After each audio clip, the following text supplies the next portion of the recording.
केंद्रीय मंत्रिमंडल के साथ आज आमने सामने बैठक करेंगे प्रधानमंत्री मोदी। सुबह 11 बजे पीएम आवास पर मीटिंग, सभी मंत्री रहेंगे मौजूद। शाम 4 बजे मंत्रिपरिषद की वर्चुअल बैठक। एमपी बोर्ड की 10वीं का रिजल्ट आज घोषित किया जाएगा। इस बार रिजल्ट आंतरिक मूल्यांकन के आधार पर तैयार किया जाएगा। पहली बार होगा कि 10वीं बोर्ड का रिजल्ट 100% होगा। मध्य प्रदेश के करीब 10.5 लाख बच्चे एमपी बोर्ड की वेबसाइट पर अपना रिजल्ट देख पाएंगे।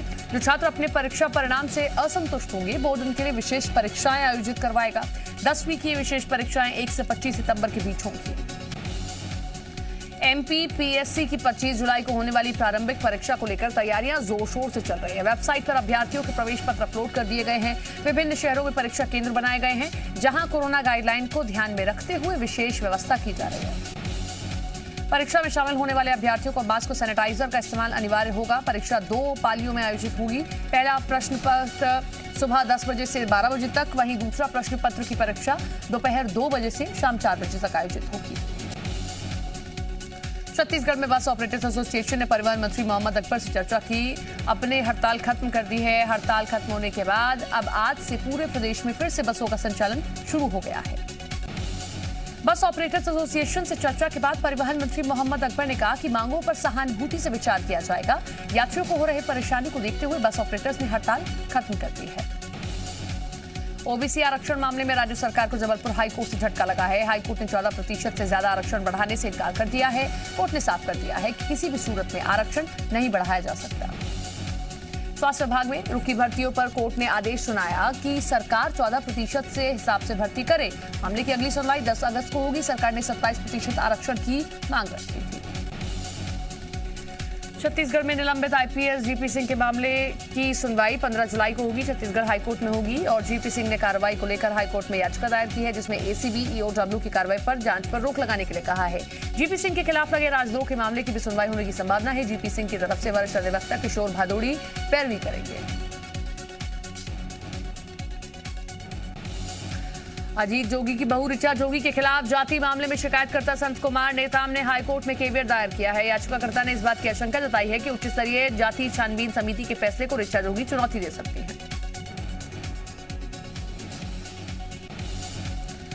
जिला स्तरीय छानबीन समिति ने नवंबर 2020 में ऋचा जोगी के अनुसूचित जनजाति प्रमाण पत्र को निलंबित करते हुए मामला मुंगेली के कलेक्टर को सौंप दिया है। उच्च स्तरीय छानबीन समिति के फैसले के बाद जेसीसीजे अध्यक्ष अमित जोगी ने अपने वकीलों के साथ मंथन कर रहे हैं। मुख्यमंत्री भूपेश बघेल ने राजभवन पहुंचकर राज्यपाल अनुसुईया उइके से मुलाकात की। औपचारिक मुलाकात में सीएम भूपेश बघेल ने राज्यपाल को साड़ी भेंट की है। राज्यपाल अनुसुईया उइके ने सीएम को शॉल और स्मृति चिन्ह भेंट किया। यूपी में अगले साल होने वाले चुनाव के प्रचार और प्रबंधन के लिए कांग्रेस सीएम भूपेश बघेल और प्रदेश संगठन की टीम को बड़ी जिम्मेदारी के साथ मोर्चे पर उतार सकती है। कांग्रेस के राष्ट्रीय महासचिव प्रियंका गांधी से हुई सीएम भूपेश बघेल की मुलाकात के दौरान इसका ताना बाना बोल दिया गया है। छत्तीसगढ़ में पिछले 24 घंटे में कोरोना के 295 नए मामले सामने आए हैं, जबकि 658 मरीज स्वस्थ होकर अपने घर लौट गए हैं। इसके बाद प्रदेश में कोरोना के एक्टिव मरीजों की संख्या 4150 है।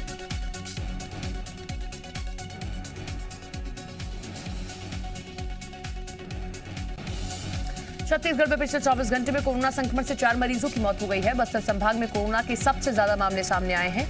रायपुर में 21, बिलासपुर में 23 नए मरीज मिले। भोपाल जिले की समीक्षा बैठक में भोपाल एम्स के डायरेक्टर सरवन सिंह को हटाने के लिए जनप्रतिनिधियों ने मांग उठाई है। सांसद प्रज्ञा ठाकुर एम्स डायरेक्टर की कार्यप्रणाली पर सवाल खड़े करते हुए कहती हैं कि भोपाल एम्स डायरेक्टर भ्रष्टाचार में लिप्त है। सांसद प्रज्ञा ठाकुर ने कहा कि एम्स डायरेक्टर ने कोरोना काल में नकारात्मक स्वभाव के साथ काम किया था। भोपाल के प्रभारी मंत्री भूपेन्द्र सिंह ने बताया कि बैठक में सर्वसम्मति के बाद एम्स डायरेक्टर को बदलने के लिए प्रस्ताव दिल्ली भेजा जाएगा। एमपी सरकार अब लाडली लक्ष्मी को शिक्षित बनाने के साथ ही उन्हें आत्मनिर्भर बनाने और उनके कौशल संवर्धन की कोशिश कर रही है। प्रदेश सरकार लाडली लक्ष्मी योजना में रजिस्टर्ड सभी लड़कियों की शिक्षा पर लगातार नजर रखने के लिए कक्षावार ट्रैकिंग करने जा रही है। लड़कियों के पहली क्लास में प्रवेश लेने से लेकर 12वीं पास करने तक उनकी ट्रेनिंग की जाएगी। साथ ही उनके व्यक्तित्व के विकास के लिए उन्हें एनसीसी या एनएसएस जैसी गतिविधियों से जोड़ा जाएगा। अनूपपुर पहुंचे खाद्य नागरिक आपूर्ति मंत्री बिसाहू लाल सिंह ने मंत्री मोहन यादव की तुलना महाकाल से कर दी है। उन्होंने कहा कि अगर उच्च शिक्षा मंत्री डॉक्टर मोहन यादव के दर्शन हो जाएं, समझ लीजिए उज्जैन के भगवान महाकाल के दर्शन हो गए। उन्होंने फिर अपनी बात संभालते हुए कहा कि अगर आपको उज्जैन नहीं जानना तो मुझे बताइएगा। मंत्री जी के विवाद पर कांग्रेस से चुटकी ली है। ये वही मंत्री हैं जो पहले कांग्रेस में थे, लेकिन बीजेपी में जाने के बाद चाटुकारिता मंत्री हो गए हैं। दक्षिण पूर्व मध्य रेलवे नागपुर रेलवे मंडल में जलगांव भादली के बीच तीसरी रेलवे लाइन और जलगांव यार्ड का रीमोडिंग के लिए नॉन इंटरलॉकिंग का काम जारी है, जिसकी वजह से इस रूट की कई ट्रेनें रद्द की गई हैं। ग्वालियर के माधवगंज इलाके में एक ब्राह्मण परिवार ने पड़ोसी से तंग आकर धन परिवर्तन की मांग की। अजय शर्मा नाम के शख्स ने प्रधानमंत्री नरेंद्र मोदी और सीएम शिवराज को पत्र लिखकर धन परिवर्तन की अनुमति मांगी है।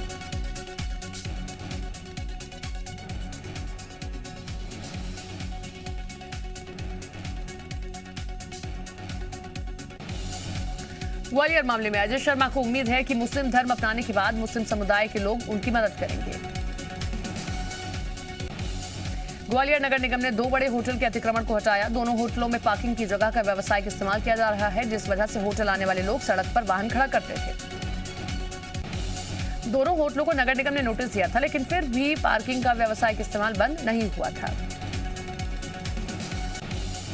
उज्जैन में पुलिस कंट्रोल रूम के सामने बनी 3 मंजिला निर्माणाधीन बिल्डिंग को निगम की टीम ध्वस्त करने पहुंची है। निगम भवन की सब इंजीनियर मीनाक्षी शर्मा ने बताया कि सीएम हेल्पलाइन पर उनको धर्मेंद्र भदौरिया नाम के शख्स ने शिकायत की थी। डिंडोरी में नकली खाद बीज की शिकायत मिलने के बाद कृषि विभाग ने गाड़ासराई में पिकअप वाहन में लोड की गई 60 बोरी नकली खाद जब्त की है। कृषि विभाग की टीम ने नकली खाद से भरे वाहन को जब्त कर लिया है और पुलिस को सौंप दिया है। बड़वानी में न्याय की गुहार लगाने वाले पशुपालन मंत्री प्रेम सिंह पटेल एक युवक पर भड़क पड़े और युवक को मारने की धमकी दे डाली। प्रेम सिंह पटेल का ये वीडियो सोशल मीडिया पर जमकर वायरल हुआ है। बड़वानी मामले में युवक ने शासन की योजना का लाभ लेने के लिए गाइडलाइन के अनुसार सभी दस्तावेज जमा किए थे, लेकिन योजना का लाभ नहीं मिला। मंत्री जी के फटकारने के बाद कार्यकर्ताओं ने भी युवक को समझाया। रायपुर के बालगृह से बरामद किए गए 19 बच्चों को मंडला वापस लाया गया है। कानून प्रक्रिया को पूरा करने के बाद बच्चे परिजनों को सौंप दिए गए। मंडला कलेक्टर ने कहा कि ऐसा दोबारा ना हो, इसके लिए ग्राम पंचायत स्तर पर प्रदेश से बाहर जाने वालों का रिकॉर्ड बनाया जाएगा।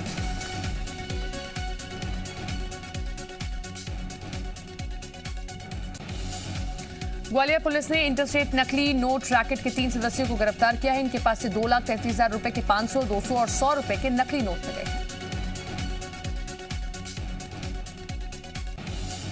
बैतूल के स्वास्थ्य विभाग में हुए फर्जी भर्ती कांड में विभाग के एक क्लर्क को पुलिस ने इटारसी से गिरफ्तार किया है। इसी क्लर्क पर एक कर्मचारी की आत्महत्या मामले में प्रताड़ना का भी आरोप है। स्वास्थ्य विभाग में स्थायी नौकरी दिलाने के नाम पर आवेदकों से 1 से 1.5 लाख रुपए वसूले गए। पुलिस ने इस मामले में मुख्य सरगना हीरा सिंह कौशल और अनिल पवैया और संदीप सोनी पहले ही गिरफ्तार कर लिए थे। नरसिंहपुर में बेहोशी की हालत में रस्सी से हाथ पैर बंधे हुए एक व्यक्ति का शव मिला है। पुलिस ने पीड़ित व्यक्ति को अस्पताल में भर्ती कराया है। पीड़ित के मुताबिक जमीनी विवाद में बाइक सवारों से घर से उठाकर ले गए थे।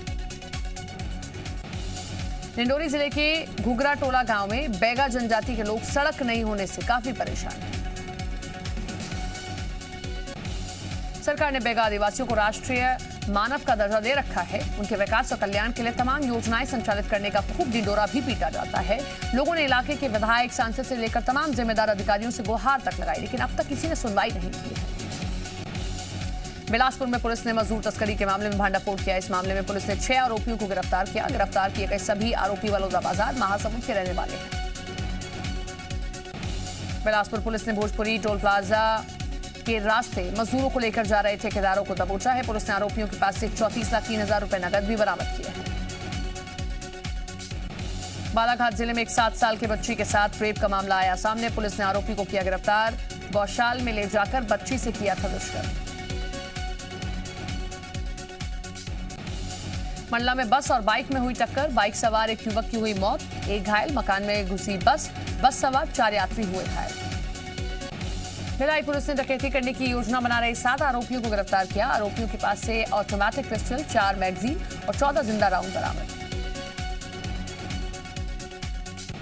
खरगोन पुलिस ने महेश्वर नर्मदा डैम पर सक्रिय कॉपर वायर चोर गिरोह के 6 सदस्यों को पकड़ा है। आरोपियों के पास से 3 बोरी कॉपर वायर बरामद।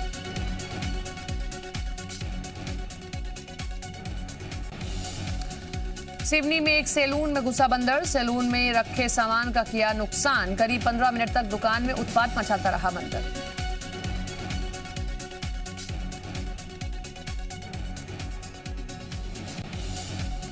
कोरबा पुलिस ने बाइक चोर को किया गिरफ्तार, चोरी की मोटरसाइकिल से घूम रहा था आरोपी। रायगढ़ में धर्मजयगढ़ और जुनवानी समेत कई इलाकों में हाथियों का आतंक जारी है। नरकालो गांव में खेत पर काम कर रहे किसान पर एक हाथी ने हमला कर दिया। इंदौर के प्राणी संग्रहालय में ट्राई नाम का बंदर इन दिनों काफी चर्चा में है। ट्राई के जन्म लेते ही उसकी मां की करंट लगने से मौत हो गई।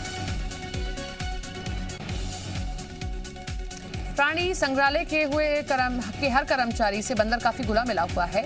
आपातकाल स्थिति को भांपकर वो तुरंत अलर्ट भी करता है। अगर प्राणी संग्रहालय में कुत्ता या सांप जैसा कोई जानवर अंदर आ जाता है तो ट्राई चिल्लाकर दूसरे कर्मचारियों को तुरंत अलर्ट कर देता है। दिल्ली में बुजुर्ग महिला की बेरहमी से हत्या के बाद लाश के टुकड़े कर नाले में फेंके। यूपी में आतंकियों की गिरफ्तारी के बाद मध्य प्रदेश में भी संवेदनशील जगहों पर पुलिस अलर्ट।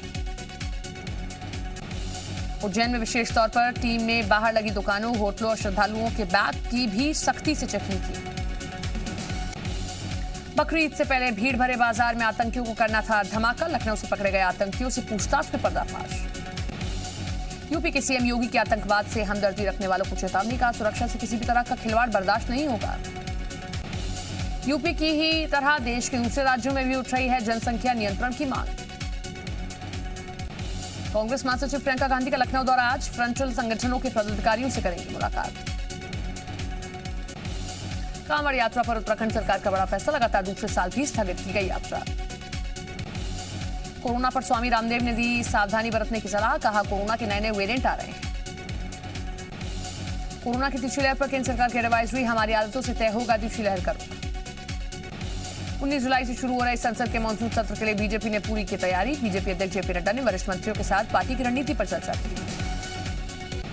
नंदीग्राम में बीजेपी की जीत के खिलाफ ममता की याचिका पर आज कलकत्ता हाईकोर्ट में सुनवाई। मुंबई के एक स्कूल ने बच्चों की साल भर की फीस 80 लाख रुपए माफ की। भारी बारिश से गुजरात में हाहाकार, कच्छ की सड़कों पर आया सैलाब, कई गाड़ियां बह गई। जम्मू कश्मीर में सुरक्षा वालों को बड़ी कामयाबी, पुलवामा में मार गिराए 2 आतंकवादी। अडानी ग्रुप ने मुंबई एयरपोर्ट में 23.5% की हिस्सेदारी खरीदी।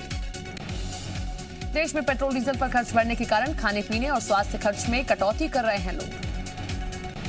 एसबीआई ने अपनी रिपोर्ट में कहा सरकार को ईंधन पर टैक्स में कटौती करनी चाहिए। सेबी ने 2 कंपनियों पर नियम उल्लंघन को लेकर जताई नाराजगी। सेबी ने एलआईसी हाउसिंग की प्रेफरेंशियल अलॉटमेंट पर अड़ंगा लगाते हुए दिए जांच के आदेश। सोना फिर हुआ महंगा, लेकिन रिकॉर्ड हाई से अब भी 10,000 रुपए सस्ता। पीएम मोदी से बोली सानिया मिर्जा, आप हर चीज में प्रोत्साहन देते हैं। देश में अन्य खेलों को लेकर विश्वास पिछले 5-6 सालों में काफी बढ़ा है। आयरलैंड के सामने साउथ अफ्रीका ने टेकी घुटने। दूसरे वनडे में आयरलैंड ने साउथ अफ्रीका को 43 रन से हराया। वार्नर ने फिल्म हेरा फेरी के एक आइकॉनिक सीन को किया रिक्रिएट। अपनी फोटो अपलोड करते हुए पूछा किसने ये पोज ज्यादा बेहतर किया। इंग्लैंड दौरे पर गोल्फ में हाथ आजमा रहे ईशांत शर्मा, युवराज सिंह ने चुटकी लेते हुए ट्वीट किया। फ्रांस ने अमेरिकी कंपनी गूगल पर लगाया 4400 करोड़ रुपए का जुर्माना। जॉनसन एंड जॉनसन की वैक्सीन को लेकर अमेरिका की चेतावनी, कहा वैक्सीन लेने के 6 हफ्ते के भीतर न्यूरोलॉजिकल डिसऑर्डर का रिस्क। म्यांमार के शहर यंगून में ऑक्सीजन सिलेंडर की कमी से अफरा तफरी, दुकानों के बाहर परिजनों की लंबी कतार। ब्राजील के रियो में खूब पॉपुलर हो रहा है कैट कैफे।